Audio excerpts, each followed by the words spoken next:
आज है 2 अक्टूबर 2024 दिन बुधवार। नमस्कार, जय जोहार। चलिए देखते हैं झारखंड की 25 फटाफट बड़ी खबरों को।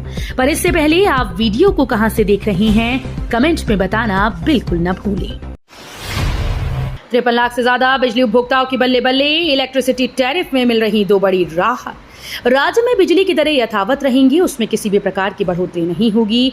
बिजली उपभोक्ताओं के साथ दोहरी खुशखबरी ये है कि उन्हें अब मीटर रेंट भी नहीं देना होगा। इससे राज्य के लगभग 54 लाख बिजली उपभोक्ताओं को राहत मिलेगी। ये फैसला झारखंड राज्य विद्युत नियामक आयोग ने लिया। पीएम मोदी आ जाएंगे हजारीबाग। सुबह 5 बजे से कई इलाके में निषेधाज्ञा लागू। प्रधानमंत्री नरेंद्र मोदी 1 दिवसीय दौरे पर आज झारखंड आ रहे हैं। वो दिल्ली से विशेष विमान से दोपहर 1:10 पर रांची पहुंचेंगे। यहां से वो हेलीकॉप्टर से हजारीबाग जाएंगे, जहां सबसे पहले वो विनोबा भावे विश्वविद्यालय परिसर में पीएम जनजातीय उन्नत ग्राम योजना का शुभारंभ करेंगे। झारखंड में इसके लिए 4000 गाँव को चुना गया है। पीएम कई एकलव्य विद्यालयों का उद्घाटन करेंगे। सीएम हेमंत सोरेन ने 5000 मॉडल स्कूल खोलने का किया ऐलान। मुख्यमंत्री हेमंत सोरेन ने घोषणा की है कि झारखंड में जल्द ही 5000 मॉडल स्कूल खोले जाएंगे। इनमें 80 मॉडल स्कूल खोले जा चुके हैं, जिनमें शिक्षकों की नियुक्ति भी हो चुकी है। सीएम धनबाद में आयोजित झारखंड स्किल कॉन्क्लेव को संबोधित करने के दौरान ये घोषणा की। झारखंड कैबिनेट की बैठक 8 अक्टूबर को, कई प्रस्तावों पर लगेगी मोहर। राज्य झारखंड कैबिनेट की बैठक आज 8 अक्टूबर को होगी। सीएम हेमंत सोरेन की अध्यक्षता में शाम 4 बजे से कैबिनेट की बैठक बुलाई गई। इसमें कई अहम प्रस्तावों पर मुहर लगाई जाएगी। मंत्रिमंडल सचिवालय और निगरानी विभाग ने जानकारी दी है कि झारखंड मंत्रिपरिषद की बैठक आगामी मंगलवार यानी 8 अक्टूबर को होगी। पीएम मोदी के झारखंड दौरे के लिए मंगाया गया स्पेशल कार। प्रधानमंत्री मोदी आज हजारीबाग में रहेंगे, जहां वो विनोबा भावे विश्वविद्यालय से कई योजनाओं की सौगात देंगे। इसके बाद वो मटवारी मैदान के लिए रवाना होंगे और बीजेपी की परिवर्तन रैली को संबोधित करेंगे। पीएम नरेंद्र मोदी रांची के बिरसा मुंडा एयरपोर्ट से हेलीकॉप्टर से हजारीबाग के लिए रवाना होंगे। इसके बाद एक खास कार से विश्वविद्यालय जाएंगे। रेलवे का यात्रियों को तोहफा, धनबाद से दिल्ली होकर जम्मू के लिए ट्रेन शुरू। नवरात्रि में वैष्णो देवी जाने की प्लानिंग कर रहे यात्रियों की राह रेलवे ने आसान कर दी। धनबाद से जम्मू के लिए मंगलवार से गरीब रथ स्पेशल ट्रेन चलेगी। इस ट्रेन से न केवल जम्मू बल्कि दिल्ली भी पहुंच पाएंगे। धनबाद से दिल्ली होकर जम्मूतवी के लिए गरीब रथ स्पेशल ट्रेन प्रत्येक मंगलवार को 26 नवंबर तक चलेगी। कोलान में जेएमएम को लगा बड़ा झटका, केंद्रीय सदस्य ने दिया पार्टी से इस्तीफा। कोल्हान की राजनीति में झारखंड मुक्ति मोर्चा में मची भगदड़ रुकने का नाम नहीं ले रही। कोल्हान टाइगर के रूप में जाने जाने वाले पूर्व मुख्यमंत्री चपई सोरेन जैसे कद्दावर नेता पार्टी को छोड़ने के बाद उनके पीछे पीछे कई नेता व कार्यकर्ताओं ने झारखंड मुक्ति मोर्चा को बाय बाय कर दिए हैं। इधर मंगलवार को चांडिल बाजार निवासी झारखंड मुक्ति मोर्चा के केंद्रीय सदस्य पप्पू वर्मा ने पार्टी के सभी पदों से इस्तीफा दे दिया है। त्योहारी सीजन में किसानों को मिलने वाली है सौगात। पीएम मोदी 9.5 करोड़ किसानों को सौगात देने वाले हैं। 5 अक्टूबर को पीएम महाराष्ट्र के वाशिम में बटन दबाकर किसानों के खातों में पीएम किसान सम्मान योजना की 18वीं किस्त ट्रांसफर करेंगे। महाराष्ट्र में आने वाले दिनों में विस चुनाव होने हैं। वहीं 5 अक्टूबर को हरियाणा में विस चुनाव के लिए मतदान भी होंगे। कांग्रेस को झारखंड में 25 सीटें मिली तो रोटेशन पर होगी सीएम। कांग्रेस के झारखंड प्रभारी गुलाम अहमद मीर ने कहा कि झारखंड विधानसभा चुनाव में कांग्रेस को यदि 25 से 30 सीटें मिली तो राज्य में रोटेशन पर मुख्यमंत्री बनेंगे, यानी सरकार के आधे कार्यकाल तक कांग्रेस के मुख्यमंत्री होंगे। मीर रांची में आयोजित संवाद विधानसभा चुनाव की बैठक में भाग ले रहे थे। इस मौके पर उन्होंने कार्यकर्ताओं का आह्वान किया। झारखंड में रघुवर दास की वापसी की अटकलों पर बोले निशिकांत दुबे। झारखंड के पूर्व मुख्यमंत्री रघुवर दास, जो मौजूदा वक्त में उड़ीसा के राज्यपाल हैं, उनकी सूबे की सियासत में वापसी को लेकर तमाम तरह के कयास लगाए गए, जिसको लेकर सांसद निशिकांत दुबे ने एक्स पर अपने पोस्ट में लिखा, भाजपा में कोई कंफ्यूजन नहीं है। केंद्रीय नेतृत्व ने माननीय रघुवर दास जी को उड़ीसा का राज्यपाल बनाया है। प्रधानमंत्री के दौरे से एक दिन पहले उग्रवादियों ने मचाया कोहराम। प्रधानमंत्री नरेंद्र मोदी के आगमन के एक दिन पहले उग्रवादियों ने जिले के केरेडारी थाना क्षेत्र में जमकर उत्पात मचाया है। उग्रवादी संगठन ने देर रात करीब 2 बजे एनटीपीसी के चट्टी बरियातू कोल माइन से कोयला ट्रांसपोर्टिंग लगे हाईवे में से 5 हाईवा को आग के हवाले कर दिया। इस दौरान चालकों की पिटाई भी की गई। जाते जाते हवाई फायरिंग कर पूरे क्षेत्र में दहशत फैलाई गई।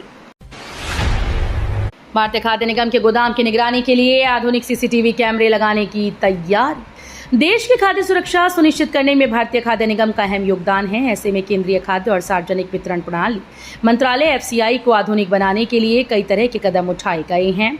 अब मंत्रालय एफसीआई गोदामों को अपग्रेड करने के लिए सीसीटीवी सर्विलांस सिस्टम लगाने की तैयारी कर रही है। ये सीसीटीवी सिस्टम आधुनिक आईपी आधारित सर्विलांस सिस्टम पर आधारित होगा और ये सभी गोदामों में लगाया जा रहा है।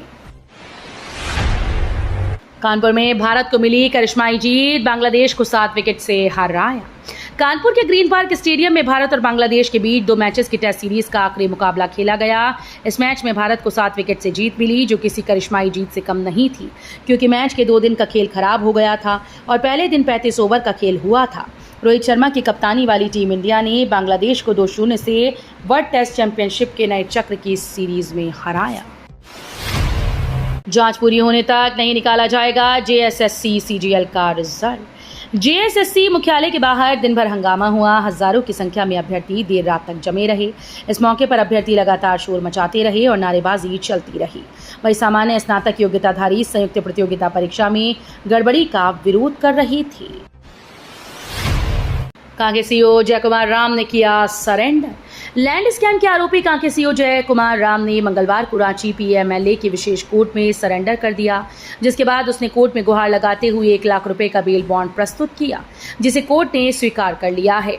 जय कुमार राम की ओर से अधिवक्ता विद्युत चौरसिया ने बहस की। बता दें कि कांके से जुड़े लैंड स्कैम में जय कुमार राम समेत अन्य आरोपियों के खिलाफ ईडी ने पिछले दिनों आरोप पत्र कोर्ट में सौंप दिया था। झारखंड में प्रदर्शनकारी अभ्यर्थियों ने की पत्थरबाजी, कई पुलिसकर्मी घायल।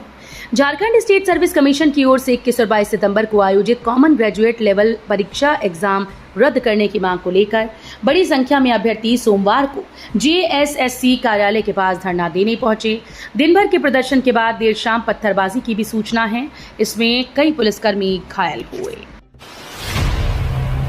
पुलिस को मिली बड़ी कामयाबी, जेजेएमपी के 2 कमांडर गिरफ्तार। लातेहार पुलिस ने जेजेएमपी उग्रवादी संगठन के 2 सब जोनल कमांडर को AK-47 हथियार के साथ गिरफ्तार कर मंगलवार को जेल भेज दिया। गिरफ्तार उग्रवादियों में खुर्शीद अंसारी पिता मरहूम इस राफिल मियां व फेकू भुइयां उर्फ सर्विनाश पिता पुशन भुइयां शामिल हैं।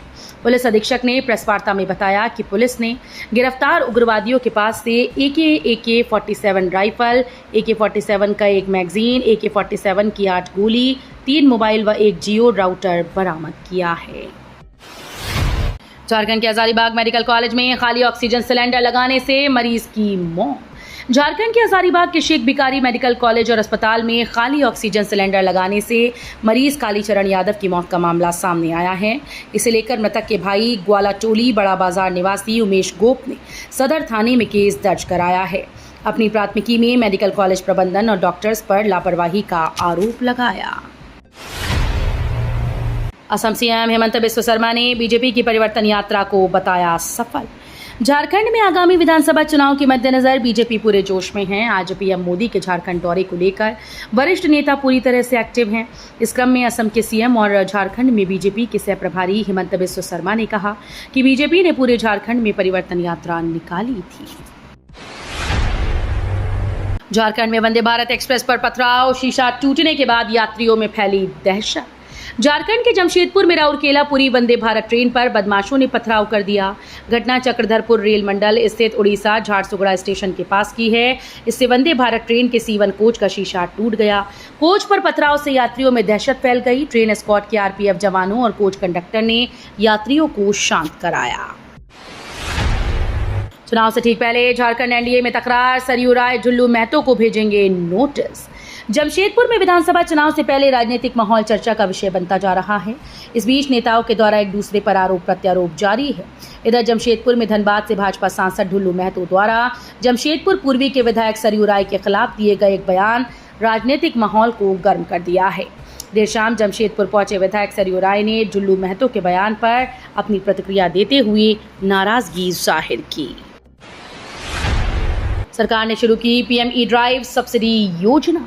सरकार ने मंगलवार को 10,900 करोड़ रुपए के परिव्यय के साथ प्रधानमंत्री ई ड्राइव योजना शुरू की। इसका उद्देश्य भारत में इलेक्ट्रिक वाहनों को तेजी से अपनाना, चार्जिंग इंफ्रास्ट्रक्चर स्थापित करना और ईवी मैन्युफैक्चरिंग इकोसिस्टम विकसित करना है।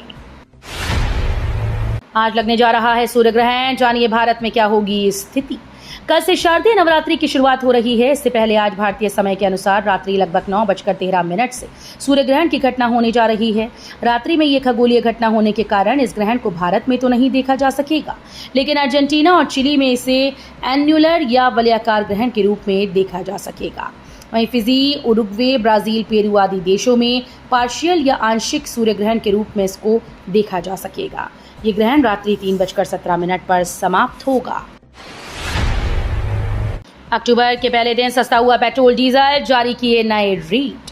अंतर्राष्ट्रीय बाजार में कच्चे तेल की कीमतों में एक बार फिर से बदलाव देखने को मिला। 1 अक्टूबर 2024 के ताज़ा अपडेट के अनुसार राष्ट्रीय स्तर पर तेल की कीमतें स्थिर हैं। हालांकि कुछ राज्यों में मामूली सा परिवर्तन देखने को मिला है। ब्रेंट क्रूड की कीमत $71.77 प्रति बैरल है, जबकि WTI क्रूड $68.20 प्रति बैरल पर कारोबार कर रहा है। झारखंड की 15 सीटों पर चुनाव लड़ेगी इम्पीपा। चौस में इंडियन पीपल्स पार्टी की बैठक हुई। अध्यक्षता पार्टी के राष्ट्रीय संयोजक अरविंद कर्ण ने की, जिसमें झारखंड विधानसभा चुनाव में 15 सीटों पर चुनाव लड़ने का निर्णय किया गया। बोकारो से झारखंड राज्य अलग राज्य को लेकर झारखंड आंदोलनकारी को प्रत्याशी बनाने पर चर्चा हुई। तो ये थी झारखंड की 25 बड़ी खबरें। रोजाना ऐसे ही सबसे पहले अपडेट पाने के लिए चैनल को सब्सक्राइब और वीडियो को शेयर जरूर करें। धन्यवाद।